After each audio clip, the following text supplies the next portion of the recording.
Tədbirdə müxtəlif ölkələrdən rəsmi şəxslər, siyasətçilər və ekspertlər bir araya gəldilər. Məqsəd qadınların iqtisadi, sosial və ekoloji sahələrdə rolunu artırmaqdır. Konfransda Leyla Əliyeva və Alina Əliyeva da iştirak etdi.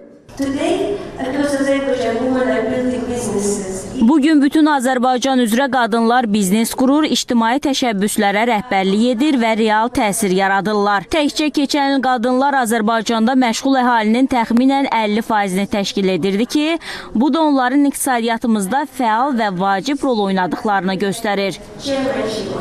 Çıxışlarda son illər ərzində qadın sahibkarlığının inkişafı istiqamətində müxtəlif tədbirlər həyata keçirildiyi diqqətə çatdırıldı.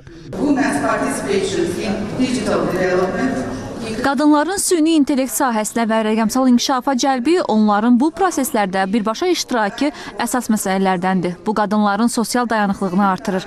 Azərbaycanda qadın sahibkarlar böyük iqtisadiyyatda, dayanıqlı kənd təsərrüfatında və su sahəsində aktiv şəkildə iştirak edirlər.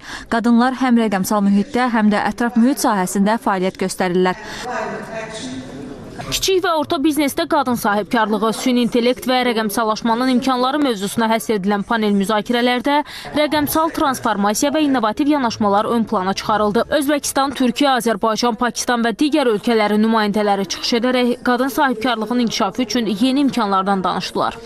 Təşkilatın çərçivəsində Qadınlar Şurası ilk dəfə yaradılır və Azərbaycan sədrliyinin təşəbbüsü ilə ölkə prezidentinin və onun tapşırığı ilə Qadınlar Şurasının yaranması özü qadınların bu təşkilat çərçivəsində qərar qəbulu prosesində və ümumilikdə bütün müzakirələrdə, bütün məqamlarda iştirakının və töhfəsinin verilməsinə şərait yaradacaq. Azerbaycan ve Türkiye arasındaki tek millet iki devlet anlayışı kadın hakları ve ekonomik güçlenme alanında da stratejik bir ortaklığa dönüşebilir. Bu doğrultuda benim de birkaç tane önerim var. Elbette ki buna Kazakistan ve diğer Türk coğrafyasını da eklemekten büyük bir memnuniyet duyarız. Bence mutlaka tecrübe paylaşım programları yapmamız lazım.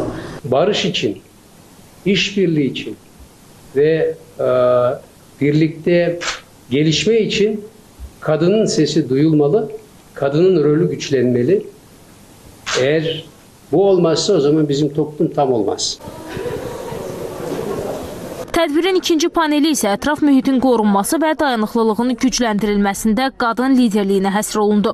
Bu çərçivədə qadınların ekoloji təşəbbüslərdə rolu xüsusi vurğulandı. Konfransın davamı olaraq AQEM Qadınlar Şurasının ilk iclası keçirildi. İclasda üzv dövlətlər arasında əməkdaşlığın gücləndirilməsi, təcrübə mübadiləsi və gələcək fəaliyyət istiqamətlərindən danışıldı.